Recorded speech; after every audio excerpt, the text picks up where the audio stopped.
This is your place for all things Grand Rapids Griffins and all things Toledo Walleye. This is the Hockeytown West Podcast with your host, Brandon Cook and Nick Harrington. And welcome back to the Hockeytown West Podcast, where this is a random episode that we decided we are going to do after every playoff game the Grand Rapids Griffins have going forward. We are going to give you our true live reactions, literally moments after it happens. And I am one of your hosts, Brandon. And I'm confused, and I'm Nick. That's nothing new at all. That's this whole segment we're doing is new. You being confused is normal. And I like it because that keeps things interesting. Right on par. Yeah, exactly.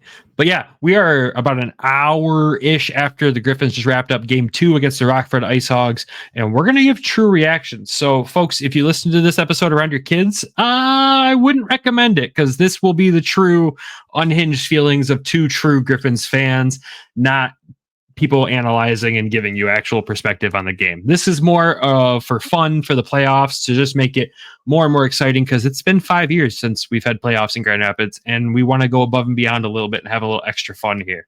So with that, I'll pass it over to you, sir. How are you doing on this Wednesday night? I have just one more work day to get through. That's all I'm trying to do.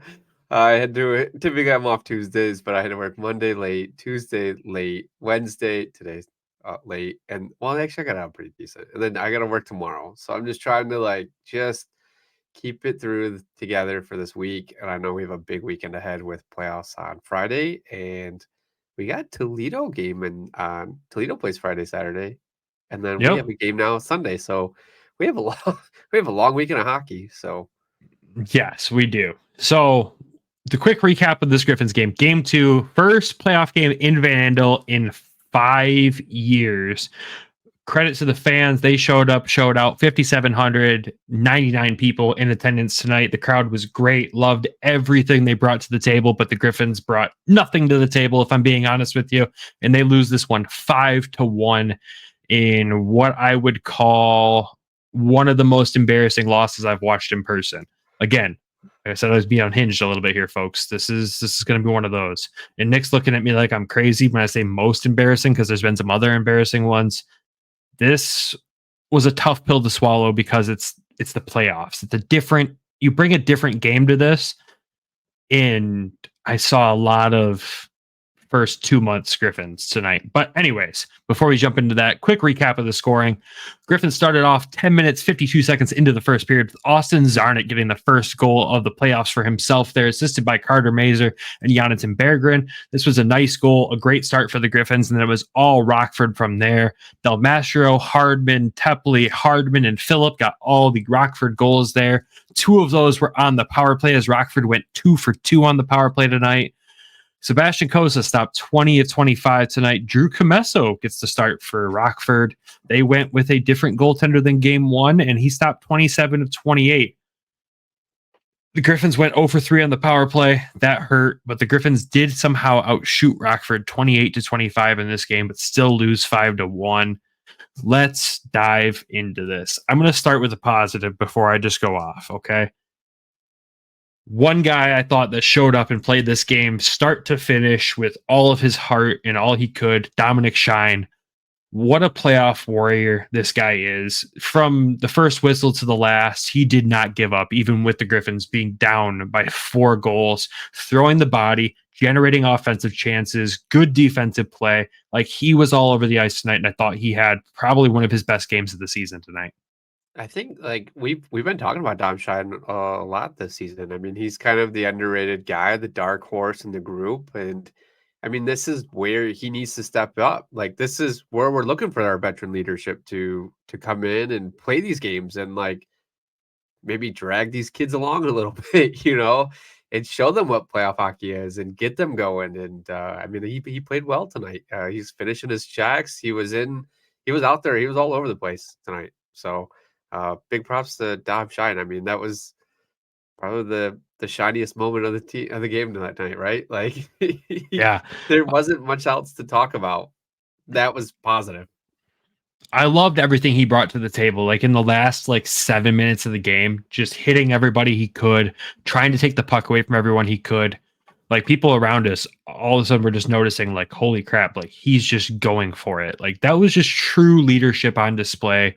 When your captain isn't playing the games, and we know Dom Shine, he's an assistant captain for this team. He was a guy that we all thought could be captain of this team. He showed his true leadership there and deserves all the kudos possible in this game. I'm just super happy with how he played. And that's what I want to see from a playoff player from the Grand Rapids Griffins in the playoffs. But another guy I will give props to as well, a guy we've talked about a lot since he's joined this team, Radim Šimik. He's playing third pairing defensive minutes, and he's making such a massive impact on this team. In a game where you lose by 4, he's positive in the plus minus stats. He had 3 shots on goal. Defensively was just super, super good. And I just continue to be impressed by what leadership he brings to the table on this team. I mean, there wasn't many people that were positive in this game. I mean, it was literally Carter Mazer, Berggren, Sarnik. That was it. And Šimik, I mean, he played very well, like you said, in the third line. He was doing those cross stretch passes. I think he set up, was it Lesby going in? Yes. Yep. He split the defense and had a good chance. And I mean, like, the score shows 5-1, but I like watching at home. I thought it was closer than that. Like we hit a post, we had a goal, like a crazy crease action, and like what was the other? And then even that split from Lesby, like that could have been a finish. And Marco had one that was close too to going in. So like I don't know, like the 5-1. I thought it was closer than what it was. I agree that it was closer than what it was, but it's not a victory in Grand Rapids' eyes if things go their way. It's like a 5-3 loss if it goes their way. Yeah, Lesby had a good chance there. Marco had a good chance, and all of them came from Šimik starting that. So kudos to him. Loved what he's bringing to the table. And we knew, like, going into the playoffs, we knew he was going to bring something special to the table for this team with his leadership. He was a captain in San Jose. We knew what he could bring to the table, and I loved it. Loved everything about it. So those are really like the 2 positives. Okay, you know what? Scratch that. I give one more positive. Albert Johansson, again, another defenseman that was just a 0 in the plus minus stats on defense. 2 shots on goal for him. Dropped the gloves for the first time I've ever seen in his pro career. And yeah, he got beat in that per se. It wasn't considered a fight. He got a roughing and a holding penalty in that to give him 4 minutes. And Kirby Dach's younger brother, Colton Dach, got 4 minutes for roughing to even it out. But they dropped the gloves and they went at it. And that, again, I don't know if it's just the playoff mustache he's growing, giving him that spark or what, but he's a different kind of player in the playoffs, and exactly what I wanted to see come to the table with Albert Johansson. Solid defensively with a little bit of grit and can try to generate offense, and he tried his best tonight.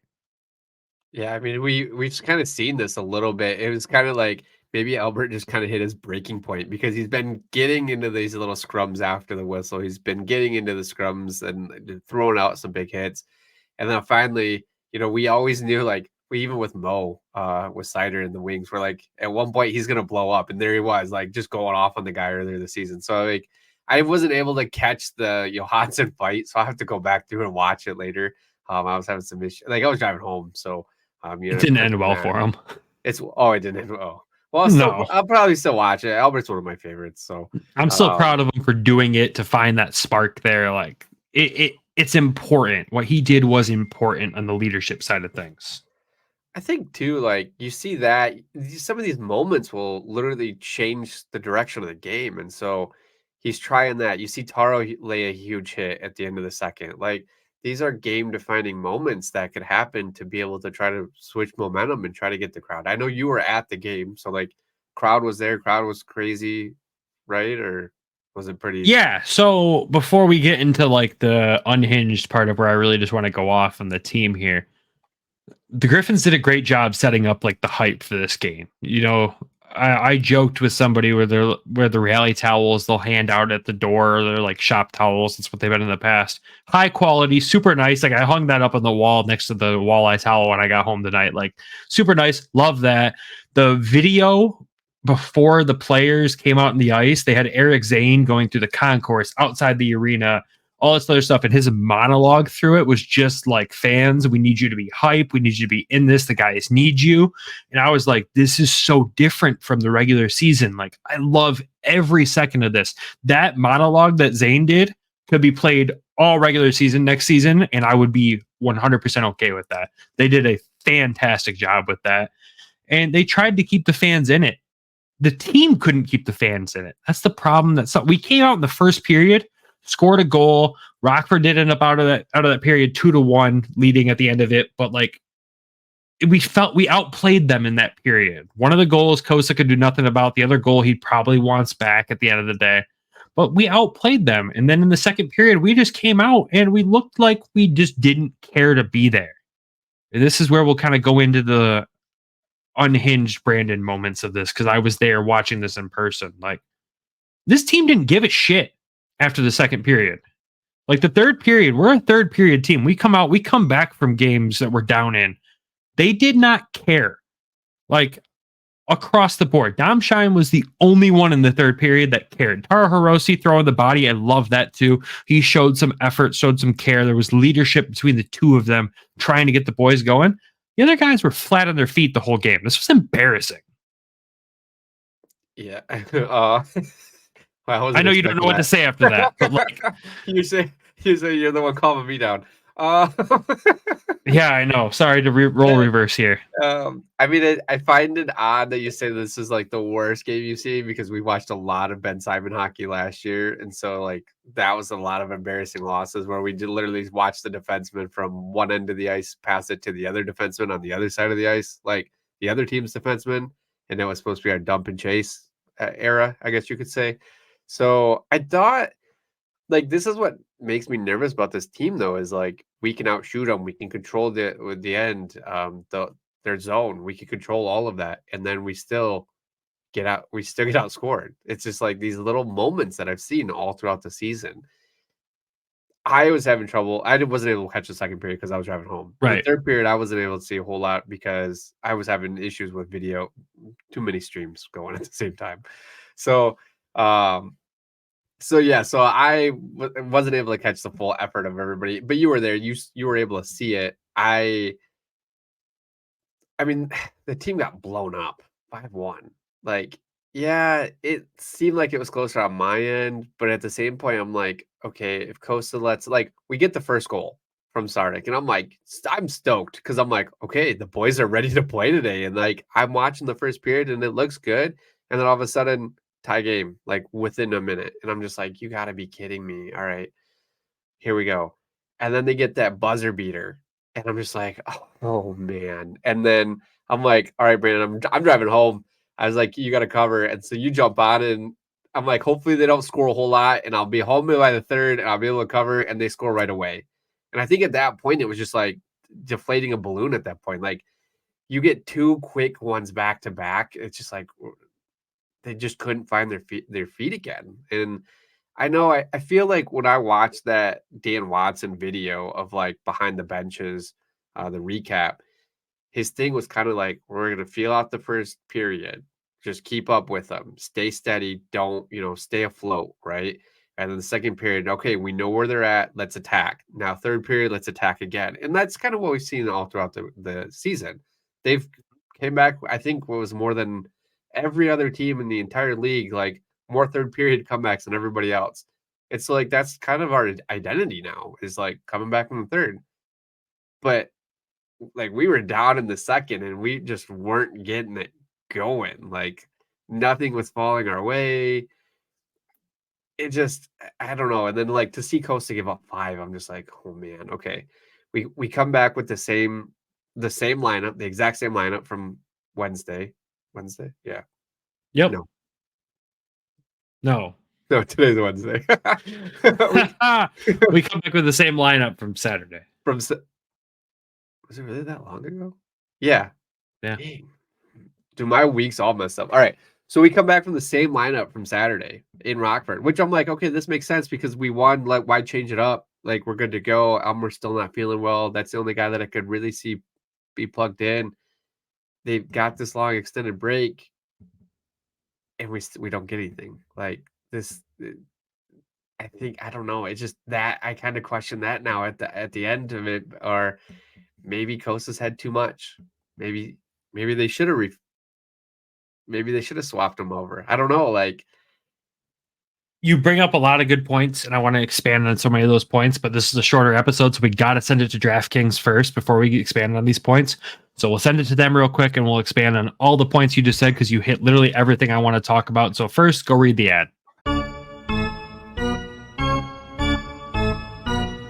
the chase for the Stanley Cup is on, and if you're looking to light the lamp, nothing beats the action at DraftKings Sportsbook, an official sports betting partner of the NHL. From the start of playoff beards all the way to hoisting of the cup, DraftKings Sportsbook has you covered with same-game parlays, live betting, odds boosts, and so much more. Unfortunately, the Wings didn't make the playoffs, so I'll be betting on the Dallas Stars at a plus 1200 to win the cup. Download the DraftKings Sportsbook app now. Use code THPN. New customers can bet $5 to get $200 instantly in bonus bets. Only on DraftKings Sportsbook with code THPN. The crowd is yours. Problem? Call 1-800-GAMBLER or visit www.1800gambler.net. In New York, call 877-8-HOPE-NY or text HOPE-NY 467369. In Connecticut, help know for problem gambling. Call 888-789-7777 or visit ccpg.org. Please play responsibly. On behalf of Will Casino and Resort in Kansas, 21 plus age varies by jurisdiction. Void in Ontario. Bonus bets expire 168 hours after issuance. cdkng.com/football for eligibility and deposit restrictions, terms, and responsible gaming resources.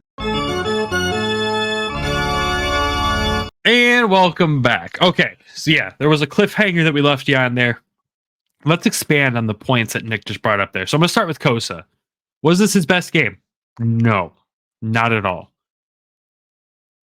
When I see the team in front of him give up, I saw him give up a little bit too. And that's what sucks. Like, that's what I don't like to see. Normally, you can see him bail out the team, give them the chance to win. Nobody helped each other in the sense of giving them a chance to win tonight. Is it all on him? No. But did he play his best? No. Is he getting too much of the workload? Sure, you could raise that question, but at the same time, is Michael Hutchinson going to come in and perform better? We don't know. Rockford went the 2-goalie route. Yeah. We're not going to do that. Well, who knows? Maybe we will. Maybe Friday will. I don't think so. I don't think so. I don't place the blame on this too much on Kosa. I feel like the first goal, not his fault. Second goal, probably wants back. Third goal, not his fault. Fourth goal, he looked like he was checked out. Fifth goal, like, it is what it is. Like, that goal at the end of the first period, I could go off about that one for the rest of the episode. The tripping penalty, ripping, that they called on Dom Shine, the guy never went down. The stick was between his legs, and he just stood there, and they called tripping. I don't understand where the trip came from. I watched the face-off. I watched the replay back on my phone at the game, looking at it going, where the hell is the trip on this? The guy never fell to the ground. Dom Shine's stick was between his legs because as soon as the face-off happened, Shine's stick went up. The guy closed his legs and held it there. He clenched like he was scared of what was behind him. Like, that's all I could think of. And somehow Dom Shine ends up with a trip that ends up with a Rockford goal at the 19-minute, 59-second mark of the frickin' period. That was the moment where I knew the game was gone. We lost at that point. The team was so deflated because the call was BS and the goal was BS. Like, it is what it is, right? You have to figure out how to bounce back from that. And officiating tonight wasn't bad. I mean, there was missed stuff on both sides yet again. Would I have called a trip there? Hell no. I still don't know where the trip was. Like, there was a blatant hook on Berggren right in front of me in the middle of the second period where I'm like, where's the call? No call? Okay, we're going to play like that. But again, it happened on both sides. This is Rockford fans' revenge on whatever might have happened in overtime on game one. But at the end of the day, you've got to figure out how to bounce back from that. Like, this is a team that's not supposed to play emotional hockey, and I still don't think they did. I just think nobody rose to the occasion besides Dom Shine and Taro Hirose, honestly, that tried to get them back into this. Everybody else was just like, oh, after that goal happened, we lost. You still have 29 minutes of hockey left after that happens. Get your head out of your ass and go. Go for it, boys. You know who I'm most disappointed in tonight? And it's going to shock fans across the Red Wings nation? Carter Mazur. What the fuck? What was that game tonight? He had an assist. He had an assist. Cool. That's cute and all. Great. On the first goal, 10 minutes into the game, and then you decided not to show up for the rest of the game. You had 12 minutes of penalties tonight after a tripping and an unsportsmanlike misconduct because you ran your mouth to the ref and the other players like we aren't supposed to do. We've talked about this before, and here we are again. But again, his play on the ice, half-ass passes, half-ass shots. Are you a playoff player or not?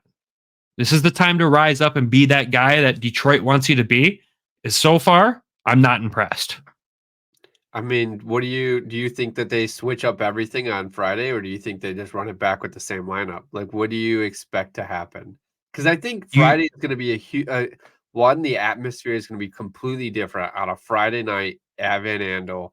You're going to get more people down there than any before. You got the pig roast going. Like, I think it's going to be a completely different vibe. What do you think happens? And like, to me, I was surprised that they put Comesso in. Like, that surprised me because we lit him up last time that he played here. That did surprise me, but if Dan wasn't ready for that, that concerns me. Because, like, Rockford's got two outstanding goaltenders. They're going to try to alternate. They're going to pull the Toledo on him. He should be ready for that, and he clearly wasn't tonight. What do I expect to see? Yeah, there's going to be line shakeups. Like, at this point, to combat the rough and toughness of Rockford, I think Hunter Johannes needs to end up back in the lineup. I think Josiah Didier needs to be in the lineup on defense. I don't know who you take out at that point. I mean, it's a tough call to make, but I think Didier needs to end up back in there. If you combine his leadership with Shimmick's leadership, with Shine's leadership, and Hirosi's leadership, like, it'll get the guys going. You need some big hits. As soon as big hits happened, the fans were in it. Like that Taro hit, the arena awoke at that point. It was late in the third, but everybody suddenly was sucked back into the game. You need that. Those are some changes I could see happening. I think it was in the second. Whatever. Cheers. The one thing I want to point out on this is that all 4 goals were in the high danger slot. One was right outside the face-off circle. One was a little bit further from the like in between the face-off circles, and then the other 2 right in between the face-off the circles, and then one was on the goal crease. Like, we didn't do a good job of defending either. Like, that surprises me because a lot of times with these, we're keeping the shots to the outside. We're keeping the shots, wide where Costa can see it. Do you think he was screened on a lot of these with Simon out there? No. Okay. I don't think he was screened too much on him. I think you're 100% spot on where this is a game that the Griffins opened up the slot to the other team, which is something we do not see this team do very often. And it was a free for all in the slot. Rockford could do whatever they want there. And they did. They freaking scored from there almost all night. And I couldn't believe it. I'm still at a loss for words for this. Like, this game pisses me off so much because this Griffins team is so much better than this. Like, I'm being harsh on some of these players right now, but they all know they're way better than what they did tonight. But again, going into this game in our last episode, we said, or at least I said, tonight was probably the game they lose if they're going to lose a game in this series. Yeah. And they did. They fell flat on their face. If they come out and play like this Friday, series is over. Rockford's taking this. Yeah. I don't think, like, after thinking about it yesterday, after we recorded, I was like, you know what? This probably was going to be the game that they're going to lose. I'm like, I thought it was going to be a lot tighter, and it definitely wasn't on the scoreboard. But I think Friday, you get Kosa a big bounce back game. I think he does come back in. I was hoping tonight was going to be that night, really. But for him to give up 5, like, he knows he's better than this. I was looking at his stats today, and I was like, oh my gosh, like, he's doing good for a rookie goalie. He's up there. I was looking through all the other goalie stats, and he's top 10. And then this is going to drop him. Like, I think he's going to take this to heart, and I think he has a huge game on Friday. Yeah, I think you're 100% right. I think this is a game. Friday will be a game where we see Kosa bounce back. We've seen him have bad games, and we've seen him bounce back in incredible fashion where he just comes out and he's lights out. I hope the team in front of him does the same thing. Like, again, I was harsh in this recording of this, but at the same time, like this is what we wanted to do. We wanted to be honest when it came to playoffs. Like the boys got to be honest with themselves, and we got to be honest about the boys, right? This sucked. They played like shit tonight, and they'll bounce back and hopefully have a better game on Friday. If they don't, the series is over. I don't want to be that guy, but I've seen it before. I'll see it again. This team's not a one and done in the playoffs. Like we don't win one game and lose the rest. This team deserves a deep run. They have the skill to get there. And I fully believe that every guy on this roster can get us there. They just got to bounce back from this. And if there's a head coach that can get us there, it's Dan Watson. The part that pisses me off the most in this is going 0 for 3 on the power play when you let the other team go 2 for 2. The penalty kill all regular season has been fantastic. The power play has been suspect all season. We've called that out all season long. That's my biggest gripe, especially Steph Julian runs that power play. I've always questioned what's going on there.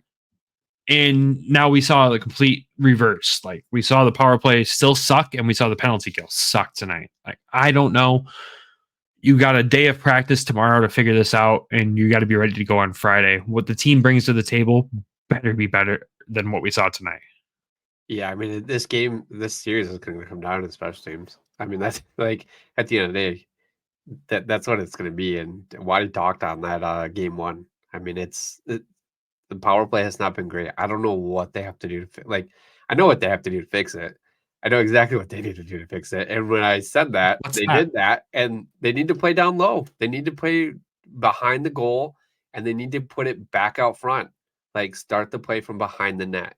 If they do that and they do the one-touch passing like they've done in the prior, they were doing that tonight. And they were running all over Rockford. And then it started to turn like that second, like after that goal. That one-touch passing in the first period was artwork. That was perfect. That was perfection. Like that goal at the end of the period definitely deflated the team, but what they were bringing to the table up to that point, I couldn't believe. Like everything I saw, one-touch passes, aggressive offense, playing down low where you need to in the dirty areas. Like, yeah, you're right. On the power play, they need to be playing down low. They need to be around the net. You've got one of the biggest shit disturbers in the entire AHL in Marco Kasper, and you're not utilizing him to what he can do in the playoffs in the power play. You're not utilizing Joel Esperance. You're not, well, we don't have Elmer Soderblom back yet, but it sounds like we might have him back Friday. And I think he could be a real big difference maker for this team. But you got to play low. You got to play those tight areas around the crease, and you've got to piss the other team off. Like, there was no pissing Rockford off tonight. Marco Kasper was a pest in game one, getting them off their game. There was none of that tonight. We just took whatever they dished out. They didn't dish out too much. They were pretty tame, but we didn't stir it up. I think that's where we failed. Yeah, I thought Kasper was pretty quiet tonight, and Ammo were pretty quiet. I thought they did a good job of shutting them down. They didn't get a whole lot of playing time from what I saw, but like I said, it was tough for me to watch. I also think we were too positive on the last podcast, and so I think that affected it. So now if we talk about your crap, I think now they'll get it, and they're gonna use that for some fuel, some motivation on the locker room, I guess. I don't know. So I know you and I were kind of piling in on the group chat. I was hoping it would start turning some of the fortunes. Yeah, it didn't work its magic tonight. No. But like one of the things we talked about heading into the playoffs when we said, okay, if Berggren can't keep his emotions in check, he needs to be split up from Kasper and Mazur. Berggren's clearly shown he can be emotionally in check in the playoffs. Like again, tonight, they were all over him. He got hooked so badly in front of me where I couldn't believe it wasn't called. He didn't get up and cause a fuss. He didn't yell at the ref. He just continued to play. Game 3, put them back together. Bergie, Mazur, Kasper, put them back together. Let's see what happens. You got to have some offensive firepower. If that line can click and stay in check, I love it. And that's the game to test it on. Yeah. Because you lose that game and you're down, okay, like you got to win out, obviously, in this best of 5. But you can gamble a little bit in that game. That's the move I think you make. And then you get Elmer back in the lineup too. I think, unfortunately, I don't want to say Spezia comes out. I love Spezia in the playoffs. He's a dog. He brings that grit that you need in the playoffs. I don't know who comes out of the lineup when Elmer comes back in. I don't have enough time to study that right now. I'm assuming Spezia would be the guy, but either way, like if you put him back with Ammo and Lesby, who's been rolling with Amadeus lately, like I'm a fan of that. That's a gritty, fast, high scoring line right there. You take Joel Esperance, one of the highest scorers of this team last season, pair him up with giant Elmer Soderblom, who could do whatever you want on the ice. And if he gets pissed off, can cause chaos. And then you got Amadeus, who can take the puck away, but also generate scoring chances with his speed. I think that's the move. I think those are the changes you see going into this. I still think you got to fit some defensive grit into there in the form of Didier, or at this point, Vero. Where do you put Didier? At the end of the day, I think what I'm saying in all this is Vollander comes out for a game. That's where I was going. I don't want to be that guy, but -2 tonight. He didn't look impressive. He didn't show any grit at all. Didier, what? I thought he took a guy down. The guy fell down. The guy fell down. No. Oh, you're talking about when he had him at center ice and he definitely smashed his head into the corner board. No, I love that. But that's the only grit you saw there. Whatever. That was him being nice, and I'll take it. But I mean, I think you do you have to put Didier in, you have to put Vero in, you have to put these grittier defense guys in, like Shimmick. You got to leave him in, and then those are the guys you go with on this. I think we have so much defensive depth, right? This is the time to play with it. And now, if you're gonna chance, you got to take it on Friday, because one, you're gonna have the crowd behind you, and you're gonna have the energy is gonna be nuts. I wish I was there tonight. I really do, but I don't think it was going to be what we're going to feel on Friday, you know? No, it wasn't. You're going to feel something completely different on Friday. And I agree. The grit's got to get, I mean, hell, I wouldn't even complain about a Wyatt Newpower ending up in the lineup on Friday. You got to bring that to the table with them. Like most of the Rockford guys that caused the chaos were pretty quiet tonight, but Wyatt Kaiser was still out there. Granted, Tara Hirose got a great hit on him, and I loved every second of that. But you've got to bring the pressure and the grit to this Rockford team, and that's what you're going to need to do. I'm very interested to see what Dan Watson does with the lineup. If they come with the same lineup tonight, Friday, I'm so concerned. I will be scratching my head the whole game. And if we lose in that fashion, I will be the recap that night, folks. Like, that's definitely not an episode where your kids are going to listen. You will get full unhinged, whatever this is. Yeah. Yeah. Anything else you want to add about this game? No, I don't. I'm really not one of the guys to like go off on the refs. I wasn't going to throw any of that. It's the playoffs. They're calling the game like the playoffs. Yeah, like they did their job in game 1. They did their job in game 2. The only egregious thing I saw was when Vollander got taken down and he obviously smacked that dude's head into the boards. Like it could have been called either way. And then the Berggren hook right in front of the Griffin zone there, that could have been called. But that's the only egregious like misses I saw.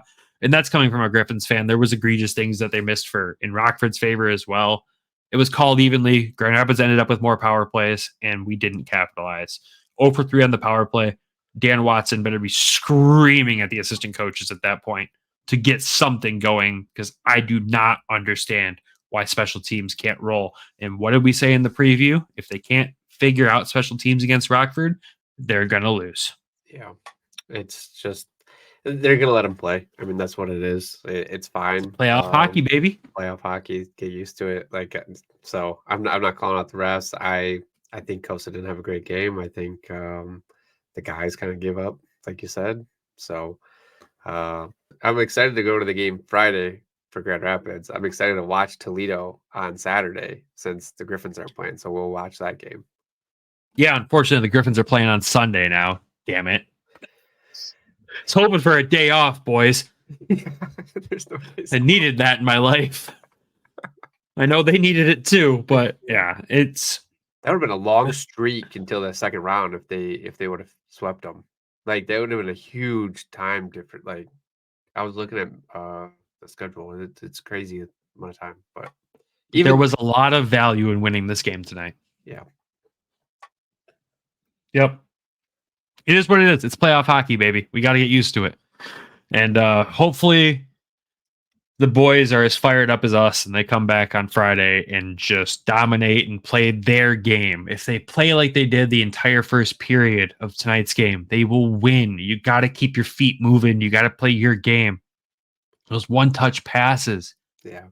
They're a thing of beauty. When this team's on, they're on. But as soon as they fall off, you're like, holy God, here we go. This is going to be a rough one. So hopefully Friday brings more positivity. Got the pig roast before the game downtown. Be sure to check that out. I heard you might be able to bring the food you buy into the arena with you. So That's pretty cool.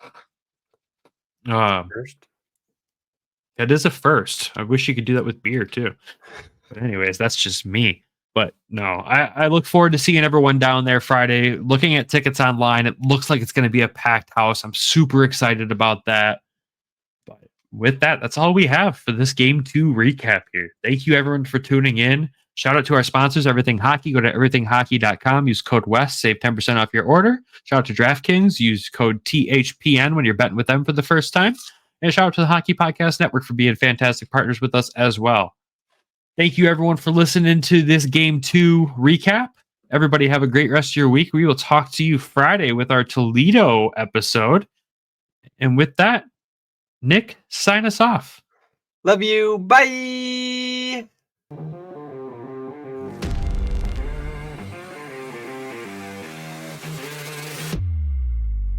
Thank you for tuning in to the Hockeytown West Podcast.